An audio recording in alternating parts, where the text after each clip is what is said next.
It began under the cover of darkness, somewhere above the cold and restless waters of the Black Sea.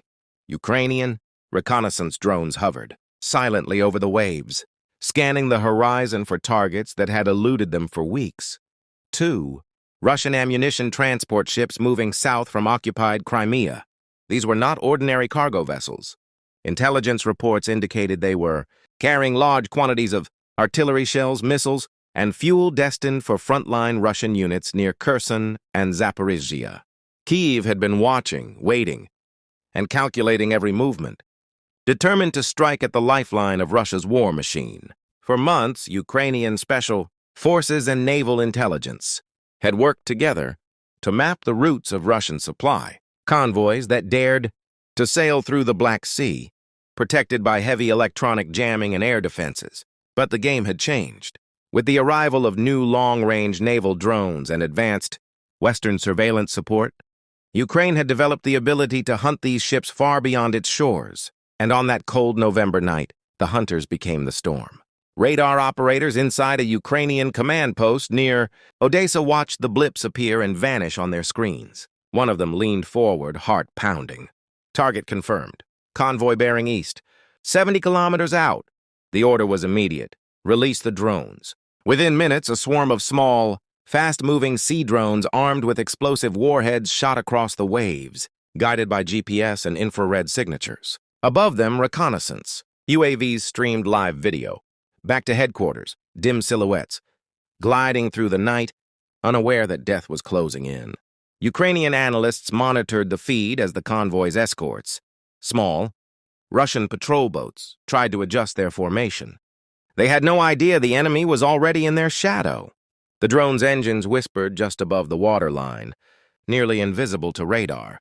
The operation, codenamed Sea Shadow, was the culmination of months of planning and coordination between Ukraine's intelligence directorate and its drone fleet operators. Every detail, from the timing of the waves to the direction of moonlight, had been accounted for. Suddenly, one of the escorts fired a flare.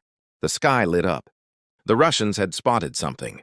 Machine guns opened fire across the water, tracers streaking through the darkness, but it was too late. The first Ukrainian drone made impact, striking the aft section of the lead ammunition ship. A blinding flash erupted, followed by a shockwave that sent ripples across the sea. The explosion lit up the horizon like a second sunrise. Cameras aboard the other drones captured it all.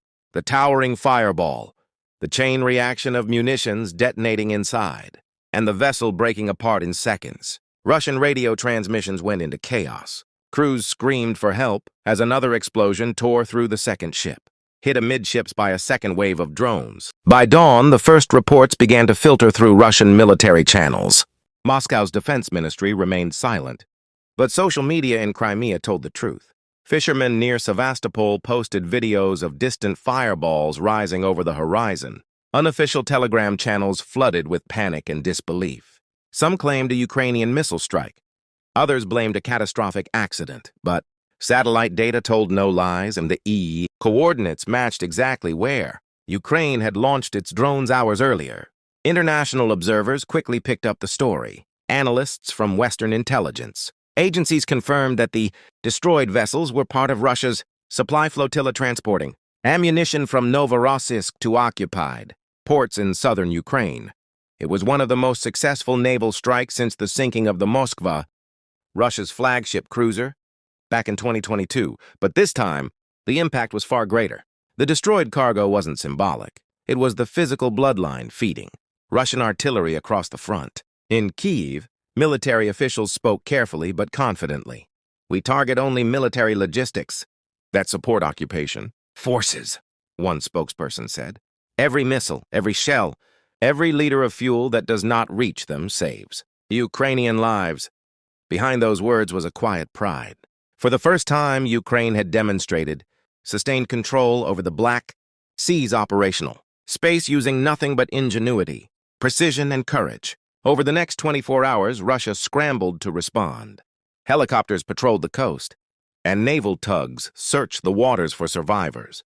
Fragments of ammunition crates washed ashore near Crimea's western beaches, some still bearing markings from Russian depots deep inside the country. The Russian Navy increased its use of smoke screens and radar decoys. But analysts noted a growing hesitation. Convoys now avoided open waters, hugging coastlines or delaying departures entirely. Ukraine's new naval tactics had changed the rhythm of the war. Western military experts called it a turning point. One retired admiral told reporters, "Ukraine just rewrote the playbook for 21st century naval warfare. They don't need big ships. They have brains, drones, and precision." The success of Sea Shadow also sent a warning across Moscow's defense hierarchy. Even in territory they once called secured, their logistics were vulnerable, their convoys hunted, their fleets exposed. By evening, President Volodymyr Zelensky addressed the nation briefly, his tone solemn but defiant. "Every ship that brings weapons of death to our shores will meet the same fate," he declared. "The Black Sea belongs to no empire. It belongs to those who defend freedom upon it." Across Ukraine, screens flickered with footage from the operation. The glowing outlines of ships before impact, the moment of explosion,